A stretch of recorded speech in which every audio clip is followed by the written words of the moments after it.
Hey there, horror movie tea sippers. The following podcast will contain spoilers for the movie we are about to review. If you have not seen the movie and do not wish to have anything ruined prematurely, then please do not continue to listen until after you have seen the movie. And welcome to the Horror Movie Tea Podcast.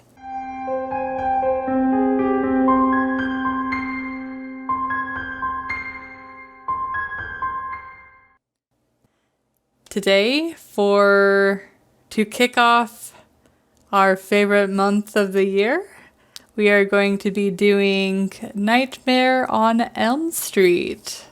Woo! The 1980-something version, the classic version, not the remake. Yeah, the original. Mm-hmm. It was made in 1984. Thank you. Ooh, man. And we have some tea to spill on this movie, but before we go into that, we saved a tea from Brutality specifically for this movie. It's been sitting around in our cabinets for like a couple of months, and I'm so excited we get to actually try it. So the tea is called Nightmare on Elm Street. Yes. Love the puns. Yes. Love the puns. It smelled like it's kind of too hot for me to try it yet, but it reminds me of fall. Yeah. Yeah, it's white tea and it's got pear, some caramel flavors, apple pieces, and the rooibos. I really should learn how to pronounce that one of these days. But yeah. That stuff. Same stuff that's in the other one that we had. The one that smelled of fall. Yes, Screamsicle. Yeah. Yes. Yeah. I know I've been experimenting with some other teas outside of the podcast. I'm noticing that whenever I follow the directions exactly, the tea isn't quite as strong as I prefer. And so on my tea maker, you get to select the type of tea it is, and it tells you the recommended temperature and brew time. And so, because on this one it said 175 for 2 to 3 minutes. But for white tea, actually it says the recommended temperature was either 180 or 185. And then for strong tea, it recommended 4 minutes. So I went ahead and did that. And so we will see how it turns out. Yeah. So I'm excited to try it, but I'm over here. We're a little low class apparently. No. I've got a water dispenser with a button for hot water. No. See, like the only reason why I have the tea maker that I have is because I got an Amazon gift card and I just like saved it up until I had enough money and then splurged on it. But don't ask how much it is. Anyway, Nightmare on Elm Street. Yes. By Wes Craven. We will keep this. Mastermind. Since the majority of people will already know what this movie is about, we're going to keep it super sweet, to the point. So these teenagers are having these very violent nightmares, and they are finding commonalities between them. There's this one guy named Freddy Krueger. He's got knives full of fingernails, and or he wears a glove, and their friends are being killed off one by one by what they believe to be Freddy Krueger, and come to find out he is a child murderer that her parent, well, the teenage parents killed years and years ago, and so it's kind of like him coming back from the grave to haunt the kids in their nightmares and kill them for revenge. And yeah. So, I mean, if you haven't at least heard of Nightmare on Elm Street, then I don't know where you've been for the last 30 years plus. Well, I mean, we also don't know everybody's circumstances, so can't be too harsh. But yeah, but I mean, you've at least heard of Freddy Krueger. Yeah, or at least some sort of reference. Yes. Like any horror movie buff will know pretty well what Nightmare on Elm Street is. Yes. So, for some reason, I keep wanting to say Friday the 13th. I'm like, why? We're not there yet. we're not there yet. It's like, I don't even enjoy that movie nearly as much as Nightmare on Elm Street, so I don't know. Oh. I mean, that's fair. That's fair. I do like Nightmare on Elm Street better. Yeah. But. But anyways, so on to entertainment. Would you like to start us off on this one? No, how about you? You first. Oh, crap. I see. I was going over to you because I'm like, I don't really know what I would rate this. I don't know what I would either, to be perfectly honest. Boy. Like, I love this movie, and I watch it every year. But there are things that kind of bug me about it, too. Mm-hmm. So it's really hard to rate it. Because I know a lot of it is coming from a place of nostalgia.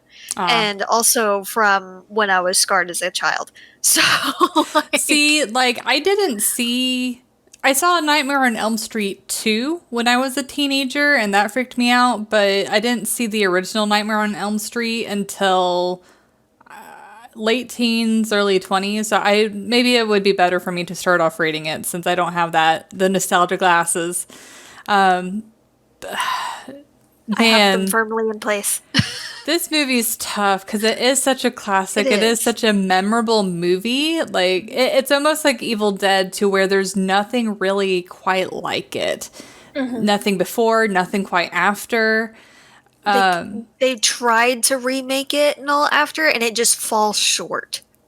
Yeah, of this one. But at the same time, this movie, even though they were attempting to be scary, it's pretty cheesy.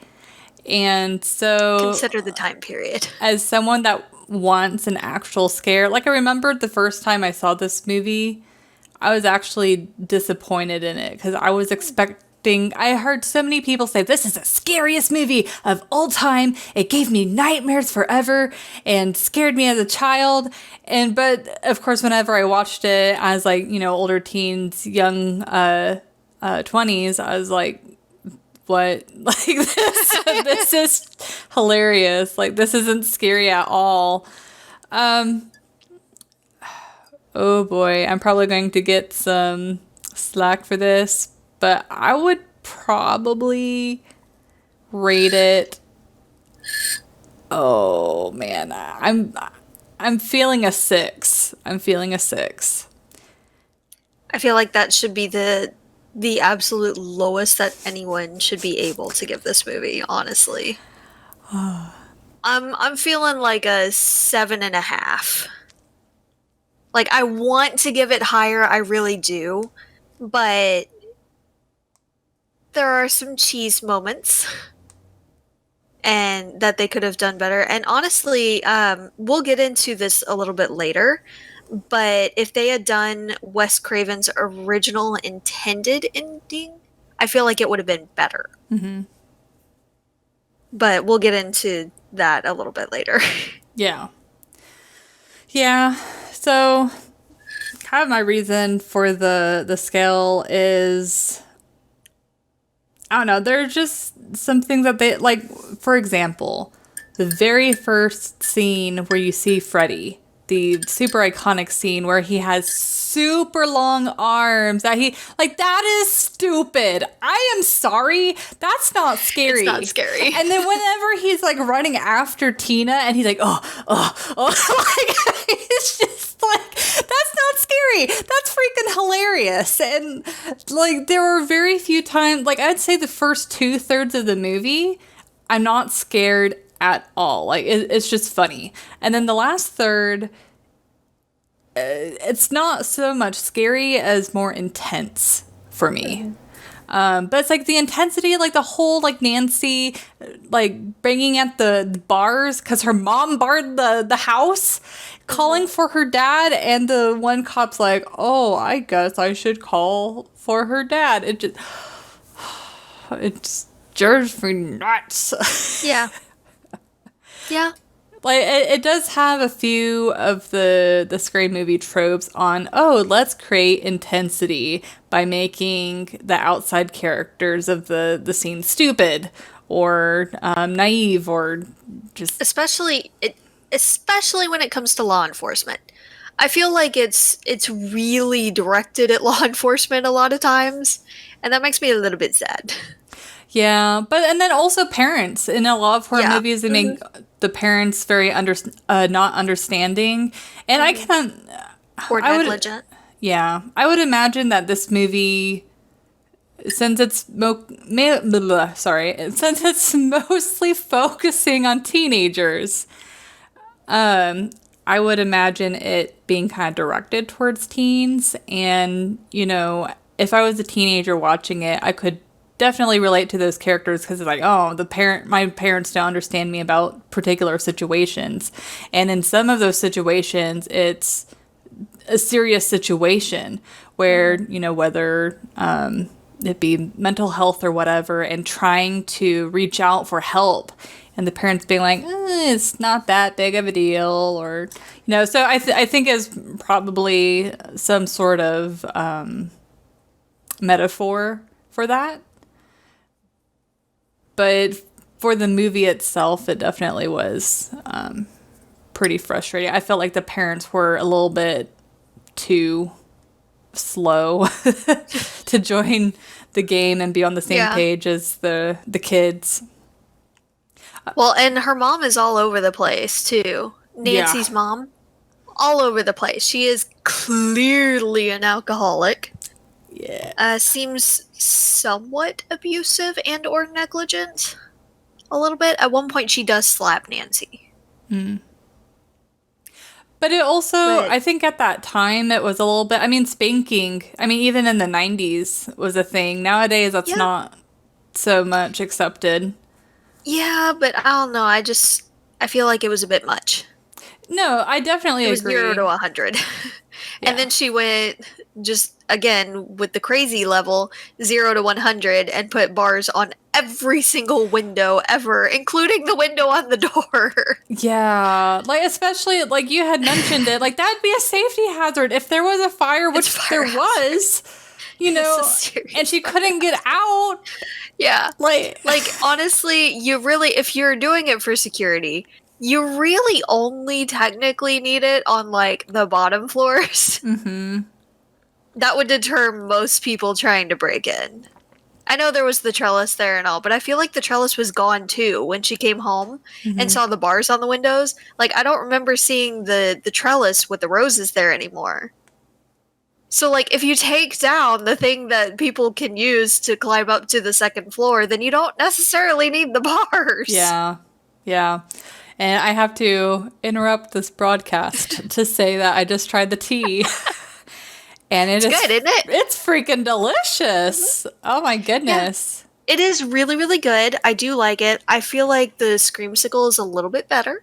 Personally. Yeah. But this is really, really good too, and I'm glad we got it. It's very flavorful. Like it's got different notes, as they say. Fancy pantsy. But yeah. It is really good. It's a bit lighter than Screamsicle. Yeah. Yeah. Yeah. I enjoy it. This is like summer transitioning into fall, whereas Screamsicle is full on fall. Yeah. You get punched in the face with fall. Yeah, but it is really good. I could easily see how the bars and everything on the house would be kind of a metaphor of how she's kind of trapped there with her mom in this endless cycle. Because she's been asking for help multiple ways and multiple times, and her mom is not listening and is just trapped in her alcoholism and not paying attention to things like she should. And being a negligent parent. You know, one thing, like this movie in particular, we're unraveling a lot of potential metaphors, but I mean, horror movies in general are supposed to represent a certain reality. It's supposed to take our deepest, darkest fear and twist it in a way that we can view it on the screen. And that's why a lot of movies seem very scared or very scary, because they're taking either a primal fear or, like in this scenario, like a very basic, I guess, frustration for a particular group of people, and just kind of showing it for what it is at face value. Yeah. This movie in and of itself is very, very deliberate.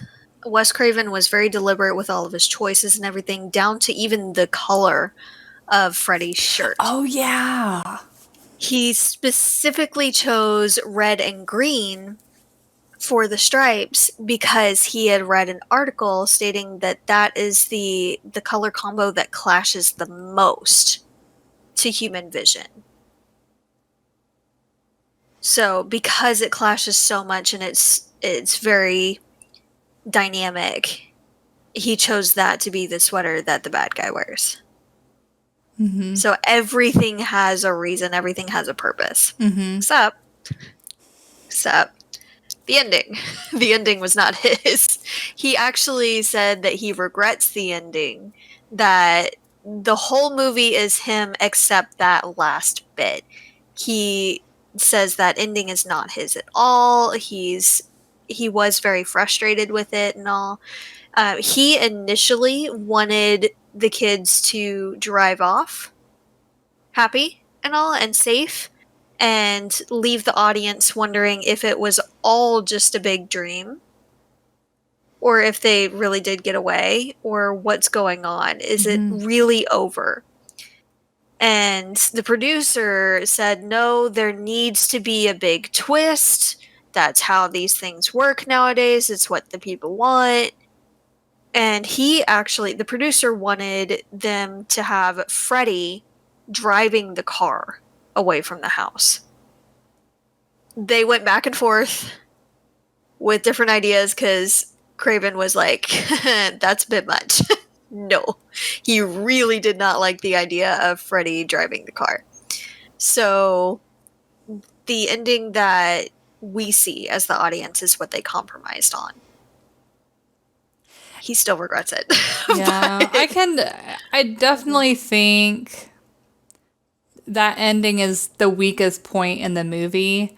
Yeah. And see, whenever you make a horror movie, I mean, I guess movies in general, but definitely horror movies have this as a huge flaw. They're always like, oh, let's go with the times. It's like, oh, people like jump scares. Let's do nothing but movies with jump scares. But I honestly think that takes away the timelessness of a lot of movies. It really does. And so if they just stick to their gut and do what they feel will do the movie justice, despite what people are expecting, it's going to live on through the decades rather than be lost to time. And don't get us wrong, this movie has definitely withstood the test of time. It is considered a classic horror film. Like, there's no disputing that whatsoever. Yeah. It's a good movie. And it terrified me as a child because how do you fight something like that? You can't get away from it. You have to sleep. You have to sleep at some point. So that was terrifying to me as a child. Far more than any slasher or anything. Yeah, and it is very impressive, the effects that they used in this movie.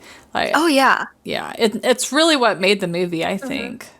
It really is.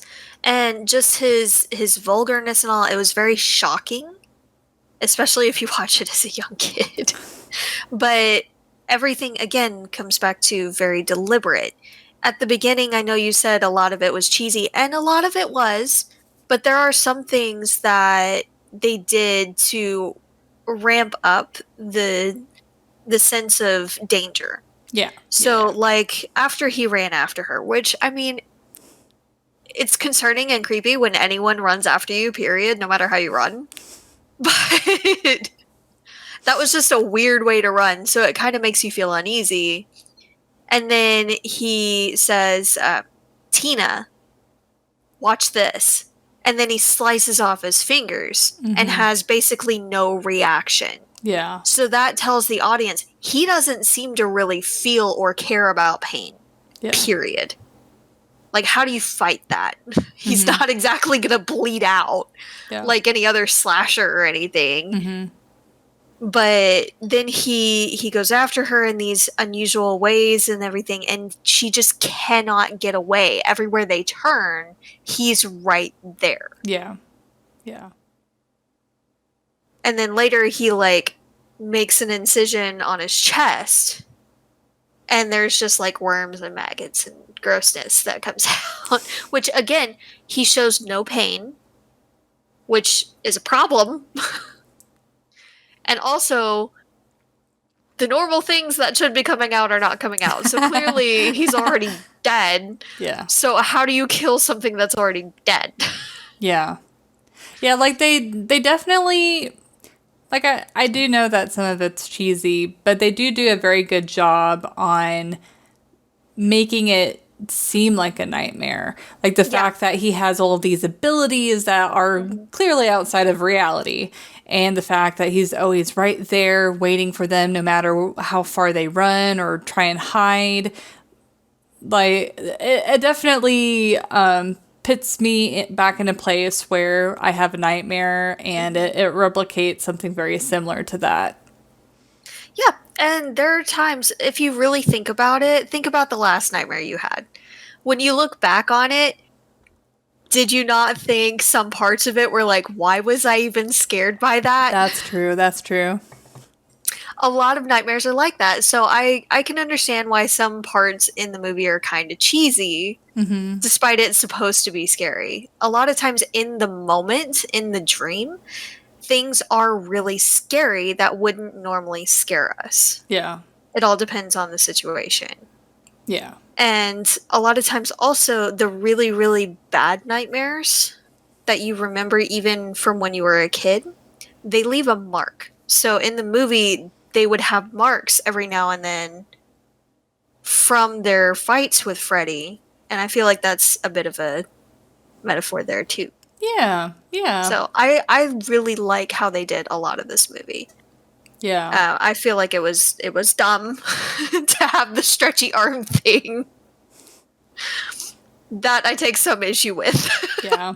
That was a bit much, guys. I also think as an alternative, like pretty early in the movie, like pretty much right off the bat, they make it very clear that something is happening in their dreams. But I think it would be cool, not necessarily a Nightmare on Elm Street focus, but just a separate movie to have it to where something is happening in their dreams, but leave it more of a mystery to where you're not sure if something is happening inside their dream or if it's them going crazy or if it's some outside influence. Like, that would be a really cool movie. It's like, I feel like I kind of wanted that from Nightmare on Elm Street, but they've obviously had a clear vision, and they're like, no, we're going to make it someone that you can picture right off the bat. Yeah, it was definitely a new age kind of slasher. Because it wasn't so much a thriller. It wasn't very psychological, not too psychological. It was very much there is a bad guy coming to kill me. Yeah. So they definitely had a clear path and destination. Yeah. Like, and I feel like for the most part they delivered. Oh yeah. Like, overall, despite the cheese, I mean, the cheese makes it enjoyable to watch, honestly. So I can't hate it for the cheese, because that's what makes it great. It's just like the Evil Dead. It just, you have to love it for what it is. A lot of the cheese scenes are just so iconic that like the stretchy arms, no one can ever forget that. And then the pillar of blood gushing up from the bed, which was a really cool effect. They used an upside down room to be able to do that. And you can tell, especially toward the end of the scene, when like some of the sheets are kind of hanging upwards, and the drips are kind of going off. Yeah. To a corner a little bit. You can definitely tell, but it's a really neat effect. Yeah. And another bit of trivia. I mean, this is a super common trivia, so I'm sure the majority of people know this, but at least there's some complaints in the remake where they made Freddy a pedophile.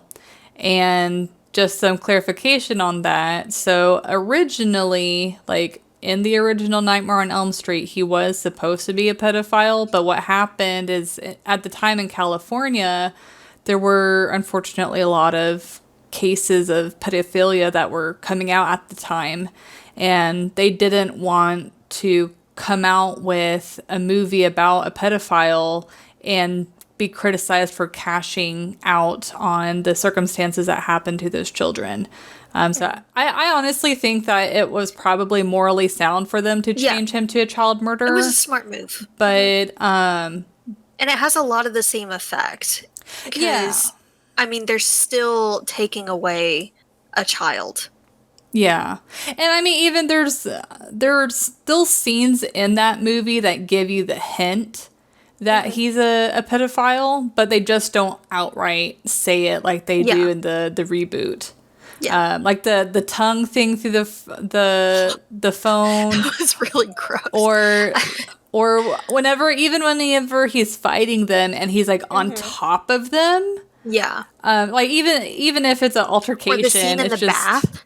Yes. When the hand comes up between her legs. Yes. Like there's scenes where, despite them not obviously saying it, is that you can get the hint. But I think it was... they definitely allude to it. Yeah, but based off of the circumstance, I think they probably made the right call at that time. I think they did too. They didn't want to be seen as cashing in on a lot of the tragedies and all. And, I mean, a lot of other companies would jump on that bandwagon, but I'm glad they didn't. Mm-hmm. And they did have enough hints in there that you can tell that he probably was into that kind of thing too. But it's nice that they didn't just outright say it. Yeah. Yeah. So. Yep. But I don't really have a whole lot left to add on entertainment. How about you? Not for entertainment. It's a really good movie. Again, I wish I could give it more, but I feel like a lot of it would just be with the nostalgia glasses on. Yeah, there's some parts of the movie that didn't age well, but there's some parts that are still impressive, like the effects. They really are. Like whenever Freddy's like going through the wall, like yes, oh my god, yes, the wall, brilliant. Yes, but a lot of what they did was the best that they could do with what they had. Yeah, it was the 80s. Yeah. Things are different now. We can do a lot more now than we could have done. And they didn't really rely... There's still CG in the 80s. Poor little, CG. Not much, but a little bit. Yeah, not like the animated, but they would often add like light effects and like lasers and stuff like that. And I'm glad that they didn't try and they kept the effects a lot more practical. Yeah, they tried to keep it a bit more simple in that aspect, and it came across really well, and I think that's one of the reasons why it still holds up pretty well. Definitely. They do a lot of actual... It almost looks like latex or rubber kind of things, like the tongue out of the phone and all. And that... Nowadays it looks pretty cheesy, but again, best they could with what they had. It's what they had at the time. And it still holds up pretty well, and it's still gross. It still comes off. It still gives you the feeling. It doesn't, like, kill the scene, I would say. Yeah. Yeah. Yeah, you can tell it's fake, but it's still... Yeah. So, yep. It does well. But let's go ahead to the realism scale. Yes. All right, so I was thinking about this... And I think a 4 would probably be... You'd rate it lower? I feel like a 4 is a little generous. Well, okay. I'm putting aside the fact that there's a guy that is actually coming after them. So am I. Just the fact that they the parents tried to put Nancy through like a sleep study, or I don't know. Okay, darn it. Now no. Okay, a 3. I would rate it a 3. I'd change it. That's about right. Yeah. That's about fair. I think a lot of the issues that I have with it are how incompetent everyone is. Yes. Or neglectful. Yeah. Because they don't really try to actually sit down and listen to her. They don't try to understand her or anything. They do try to do a sleep study, but then they don't mention the hat or anything. Like she talks about it with her mom, but her mom just tries to be like, forget about it. Yeah. She tries to ignore it, basically. Yeah. But like the doctors, nothing there, really. They don't try to open an investigation into like how a hat got in there or anything, who it belonged to, anything like that. Yeah. Nothing really. They don't send her to like a therapist or a psychologist or anyone. Mm-hmm. And even some of the teenagers, how they reacted, Yeah. like in the dreams, did seem a bit outlandish. A little. Yeah. So a lot of the reactions there, and again with the law enforcement, just Yeah, she had I to feel like scream they at would that have at guy least like 5 done times. their job. Yeah. I'm sorry, but if someone just broke a window and is screaming for help, then call for backup and then run over there. Yeah. Like there's 5 other guys near you that you could have easily yelled, "Go get the lieutenant." Yeah. And then go try to render aid like you're supposed to freaking do. I know. Instead of just watching, I wonder what she's doing now. Yeah. And I mean, this might be a little bit blunt, but it's like they were at a murder scene. Is Yes. the guy is not going anywhere. They can leave what they're doing temporarily to see what's happening. And a few times she screamed, "He's in here." Yeah. If they're still thinking it's like an actual legit murderer instead of something supernatural, then the murderer, your suspect, is probably over there. Yeah, it's like At least check it out. He wasn't listening to her at all. He's just like, "Oh, it's all right, Nancy. It's okay." It's just I wonder what she's doing. Why are you banging on the glass? What? Yeah. Well, I guess I should go get the lieutenant. Yeah. This is a bit odd. What kind of cop are you? Yeah, that was pretty frustrating. Or like the mom, I can kind of justify the mom. She was probably she was off her rocker. Well, I think she was just trying to push everything aside and not really confront it. And that's why she was so like aloof at first, and then she was like, "Oh, well, the thing is coming back to light," and then that's when she started drinking and was like, "I'm sorry." I feel like she was drinking a little bit sooner than that. Yeah. Because otherwise, she's got some other kind of something that's messing with her mentally. Because if she wasn't drinking before that, she went to, again, 0 to 100 pretty damn quick. Yeah. Yeah. She had whole bottles hidden in the linen closet, woman. I mean, to be Seek fair, help. It's almost like the I Know What You Did Last Summer episode where the mother knew that they had killed someone. No matter how horrible that person was, killing another human being weighs very heavily on someone's conscience. So I think it wasn't just what was happening to Nancy, but the fact that they had killed someone and they didn't. Yeah. But that's why I feel like she clearly had an alcohol problem before then. Yeah. Especially since Nancy even mentioned it, and that's when she got slapped. So, I feel like she'd had a problem for a while, and I have concerns for her liver. But Yeah. but I chalk a lot of her negligence up to her alcoholism, honestly. Anything else you want to add on the realism scale? That's pretty much everything I can think of because we have to set aside a huge chunk of reality for Yeah. anything and everything involving Freddy in general. So Yeah. Well, I guess the next question is, and we can keep this brief, if we were having dreams and Freddy Krueger were coming after us, how we would handle it. that's a difficult question. Honestly, Yeah. I feel like they did the best they could. Yeah. Honestly, They didn't have a lot to go on. they Like, really didn't. how do you fight what's in your dream?